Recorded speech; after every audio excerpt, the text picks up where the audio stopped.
ప్రార్థన. పరిశుద్ధుడా, ప్రేమ కలిగిన యేసయ్య, ఇదిగో నాయన, ఈ రాత్రి సమయంలో మరొకసారి మీ నామంలో ప్రభువా సాక్ష్యం ఇచ్చుటకు మీ దయా సంకల్పాన్ని బట్టి, మీ కృప సంపత్తుని బట్టి ప్రభువా సిద్ధపడుచుండగా మీ కృప నాకు తోడించండి. మీరు చేసిన మేలును, మీరు చేసిన ఉపకారమును, మీరు చూపిన దయను ఇతరులకు చెప్పుటకు నాయన అవకాశం కల్పించండి. ఓ ప్రభువా, చాలామంది చాలా విషయాలు చెప్తూ ఉంటారు, కానీ అది ఉపయోగపడవచ్చు, ఉపయోగపడకపోవచ్చు.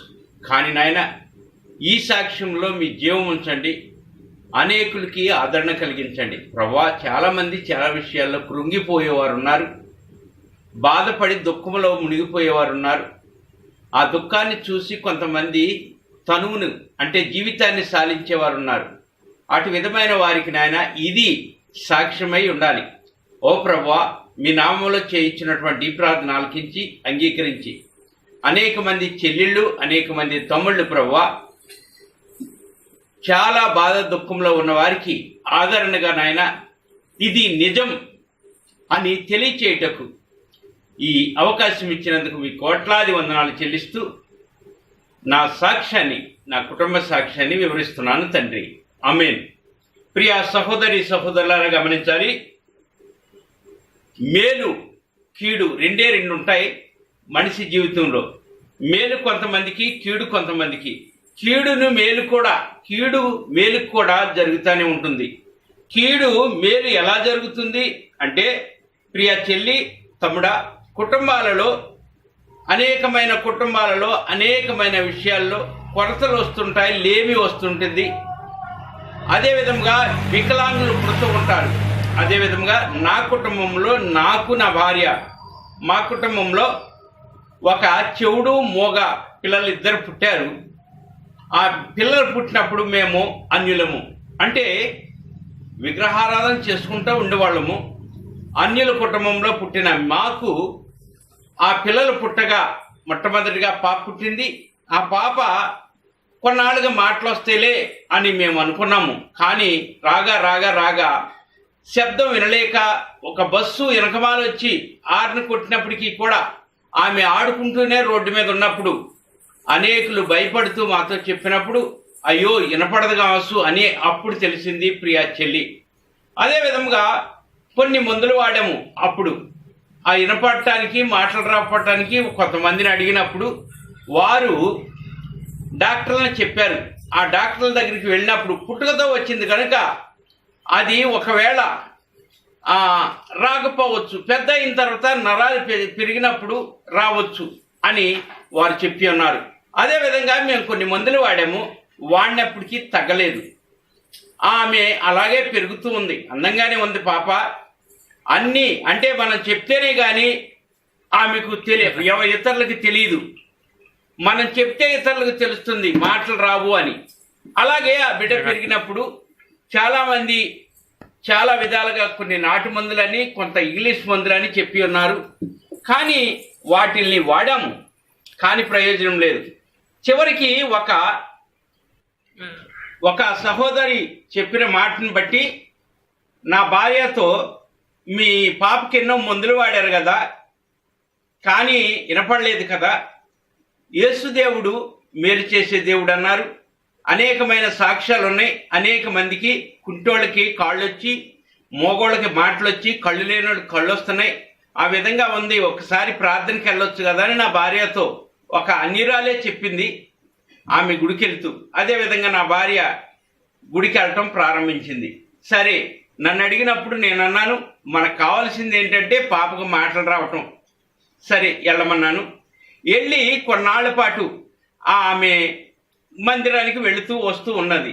కొన్నాళ్ళు పోయిన తర్వాత నా భార్య నన్ను అడిగింది, మరి మాటలు రావాలంటే మనం పూర్తిగా నమ్మాలి, అంటే నమ్మి నమ్మకుండా ఉంటే ఒకవేళ దాని గురించి రావట్లేదేమో, నేను ఒక 2 సంవత్సరాలుగా వెళుతున్నాను కదా అని అన్నప్పుడు ఏం చేద్దామంటే, నేను రక్షణ తీసుకుంటాను అని అన్నప్పుడు సరే తీసుకోమన్నాను.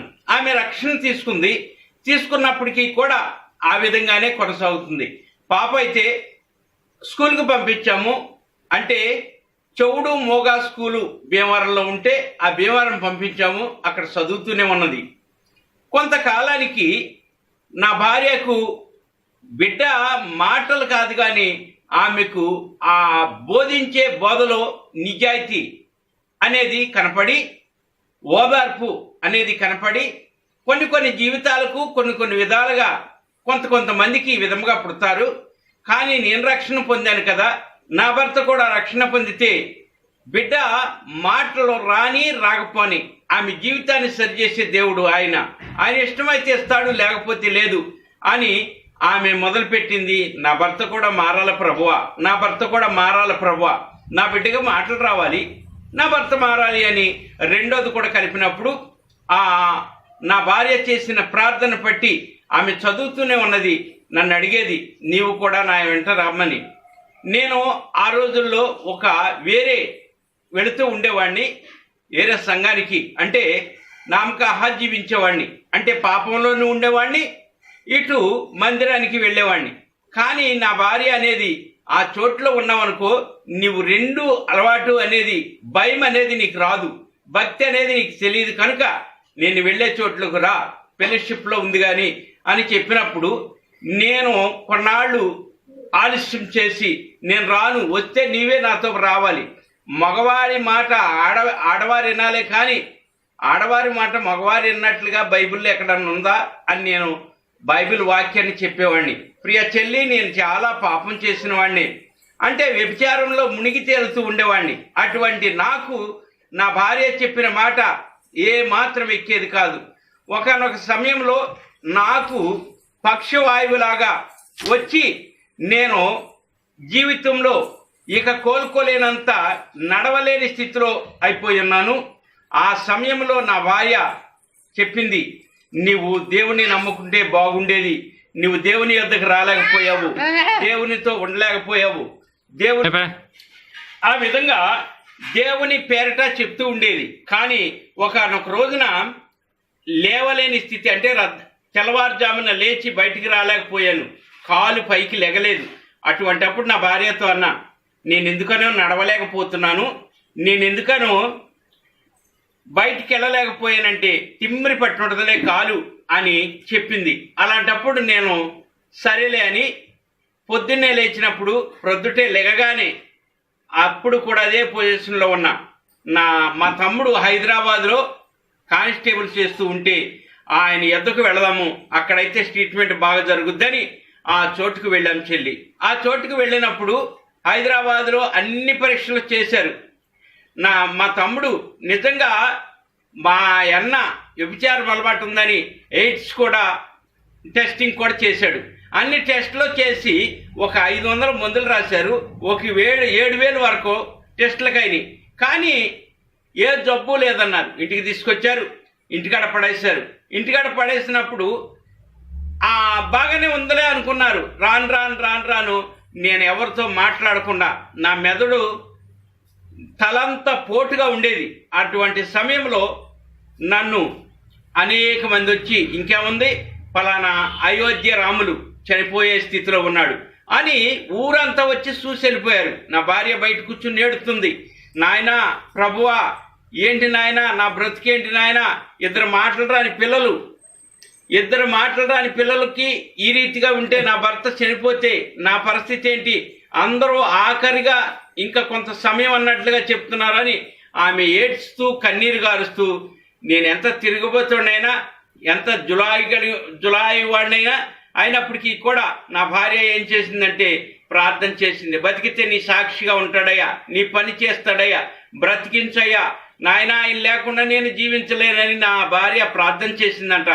అటువంటి సమయంలో మా బావగారు మలయాళ అనే చిన్న బావగారితో వచ్చి, ఆయన ఒక్కసారి ఇన్ని టెస్టులు అయిపోయినాయి కదా, ఇంకేమైనా చూస్తారేమోనని విజయవాడ తీసుకెళ్ళినప్పుడు ఆ చోట్లో ఎంఆర్ఐ స్కానింగ్ తీసి అందులో చిన్న మెదడులో రక్తం గడ్డగట్టింది, పర్వాలేదు, ఇంకో గంట ఉంటే కోమాలోకి వెళ్ళిపోయేవాడే, మనకు దక్కేవాడు కాదు అని ట్రీట్మెంట్ మొదలు పెడితే దేవుని కృపలో ప్రతి ముందు కూడా పనిచేసి 5 రోజుల్లో కోలుకుని నిదానంగా పట్టుకుంటే నడవగలిగాను. ప్రియ సహోదరి సహోదరులారా, ఆ స్థితిలో ఉన్న నేను బయటకు వచ్చిన తర్వాత, బయటకు వచ్చి నిదానంగా కోలుకుని నా జీవితంలో మరలా కుటుంబి మరలా జీవిస్తూ మొదలుపెట్టినప్పుడు నా పిల్ల అంటే కుమారుడు కూడా పుట్టాడు. వాడికి కూడా చెవుడు మోగే, వారు కూడా మాట్లాడలేరు. ఇద్దరు మాట్లాడరాని పిల్లలతో మేము జీవిస్తూ ఉండగా వారిద్దరు మంచిగా చదువుకుంటున్నారు. మేము చెప్పినట్లుగా వింటున్నారు. దేవాతి దేవునిలో ఈసారి నేను కూడా నా భార్య మందిరానికి వెళ్ళటం మొదలుపెట్టాను. పిల్లలిద్దరూ కూడా మాటలు రావు అని చెప్తేనే మాటలు వాళ్ళకి అర్థమవుతుంది. అటువంటి ఇద్దరు పిల్లలతో కూడా మేము జీవిస్తూ ఉన్నాము. కానీ సంతోషంగానే ఉన్నాం చెల్లి, సంతోషంగానే ఉన్నాం తమ్ముడా.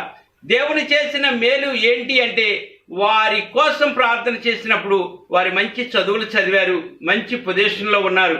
వారికి కుమార్తెకు వివాహమైంది, మంచి భర్త. అంటే ఆ భర్తకు కూడా మాటలు రావు. ఇరువురికి మాటలు రాని వారైతేనే వారిద్దరికి సెటిల్ అవుతుందని, మంచిగా కుదురుతుందని ఆ పిల్లలు చెప్పారు. నేను మాటలు రాని అబ్బాయినే చేసుకుంటానని మా అమ్మాయి, నేను మాటలు రాని అమ్మాయినే చేసుకుంటానని మా అబ్బాయి. వారిద్దరు కూడా అలాగన్నప్పుడు మేము దానికి ఎదురు చెప్పకుండా వారి ఇష్టానుసారంగానే వారి ఇష్టంతోనే ఆ వివాహం అనేది చేయటానికి చేశాము. ఆ విధంగా వారిద్దరూ, నా కొడుకు కోడలు, ఒక పాప కూడా ఉంది, కొడుకు కోడలు సంతోషంగా ఉన్నారు. కూతురు అల్లుడు కూడా సంతోషంగానే ఉన్నారు. ఆ వివాహము వారిద్దరికి, కూతురు వివాహం ఎలా అయిందంటే చాలా అద్భుతంగా దేవుని దర్శనం చూసి ఆ వివాహాన్ని ఏర్పాటు చేసుకున్నారు. ఆ వివాహం అనేది జరిగింది. అక్కడెక్కడో కాకినాడలో ఉన్న వారికి మాకు చూపించిన ఆ భార్యకి దర్శనం, దేవుని దర్శనం ద్వారాగా ఆ వివాహం అయింది. ప్రియ చెల్లి తమ్ముడా, అంటే ఈ రోజున పిల్లలకి మాటలు రావు, పిల్లలు నడవలేరు, పిల్లలు అంగవైకల్యంతో ఉన్నారు అని బాధపడుట కంటే వారిని దేవుని కృపలో దేవుని దయలో అలా అప్పచెప్పినప్పుడు వారి జీవితాలు బాగుంటాయి. అంటే ఒకటి, దేవుణ్ణే నమ్ముకుంటే, యేసుక్రీస్తుని నమ్ముకుంటే ఆ విధంగా ఉంటుందా అంటే, ప్రియ చెల్లి ఒక్కసారి జ్ఞాపకం చేసుకోండి. బైబిల్ గ్రంథం చెప్తుంది, నీతి కలిగి ఉండు. ఏదైనా నీతి కలిగి ఉండాలంటే కొంత కష్టమే, అయినప్పటికీ కూడా ఇష్టంతో నీతిని జరిగించాలంటే గ్రంథాన్ని చదవాలి. బైబిల్ గ్రంథంలో చెప్పేదంతా నీతే. అంటే అవినీతికి దగ్గర వద్దు, నీతిగా జీవించు, మంచి బ్రతుకు, మంచి మాటలు మాట్లాడు, మంచి నడుచు, మంచి నడవడికలో, మంచి ప్రవర్తనలో ఉండమని చెప్పేదే బైబిల్ గ్రంథం. అంటే నీ ఇష్టానుసారంగా తిరుగు, ఎలా తిరిగినా పర్లేదు, ఎలా సమర్థించుకున్నా పర్వాలేదు, మంచిని చెడుగా తిప్పండి, చెడుని మంచిగా తిప్పండి అనేది గ్రంథంలో ఉండదు. ప్రియ చెల్లి గమనించినట్లయితే, గ్రహించినట్లయితే, బైబిల్ గ్రంథం చెప్పే మాటను వినగలిగితే, ఆ గ్రంథాన్ని నీవు చదవగలిగితే, ఆ గ్రంథాన్ని నీవు అనుసరించగలిగితే దానిలో ఉన్న మేలు ఏమిటి అంటే, నా ఇద్దరు పిల్లలకి మాటలు రావు, కొడుకుకి కోడలకు కూడా మాటలు రావు, మాటలు రానప్పటికీ కూడా వారు మంచిగా ఉంటున్నారు, మేము సంతోషంగా ఉంటున్నాం. ఈ రోజున అన్ని బాగున్న పిల్లలు పుట్టి అతలాకుతలమైపోయే కుటుంబాలు ఉన్నాయి. తల్లికి తండ్రికి ఏడ్పు, పుట్టిన వారికి బాధ, దుఃఖం, ఇటు భార్య సరిగా లేక, భర్త సరిగా లేక, పిల్లలు సరిగా లేక, కొడుకులు సరిగా లేక జీవితాలు ఉన్నాయి. కానీ మాకు పుట్టింది మోగా చెవుడు పిల్లలే, కానీ మేము సంతోషంగా ఉంటున్నాం. అది ఎందుకనంటే, ఏ విధంగానంటే దేవుని కృపలో, దేవుని దయలో మేము ఆయన్ని నమ్మి ఆయన వైపుకు చూస్తున్నాం కనుక, ఆయన వైపుకు చూసి ఆయనలో నడుచుకుంటున్నాం కనుక, ఆ దేవాతి దేవుని కృపను బట్టే మేము ఆ విధంగా జీవించగలుగుతున్నాం. అంటే మాటలు రావని మీరు ఆగొద్దు.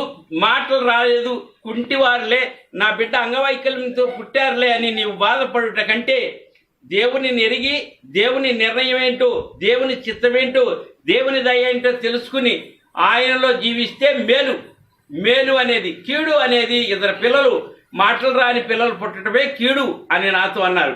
కానీ అది మేలుగా మార్చిన మహానుభావులు దేవుడే. మాటలైతే ఇవ్వలేదు కానీ బిడ్డలకు మంచి పొజిషన్లో ఉంచాడు, పెళ్లిళ్ళు చేశాడు, సంతోషంగా ఉన్నారు, పెరుగుతున్నారు, భార్యాభర్తలు ఆనందంగా జీవిస్తున్నారు. అటువంటి ఆనందం కావాలంటే, అటువంటి సంతోషం కావాలంటే వాక్య గ్రంథంలో అపోస్తులైన పౌలు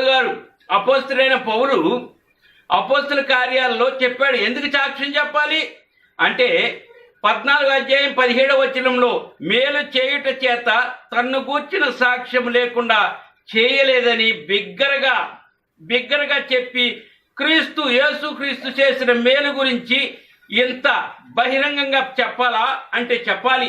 ఆయన చేసిన మేలే, ఆయన్ని నమ్ముకున్నాకే మేము కొన్ని విధాలుగా మేము ఆ విధంగా జీవించాం.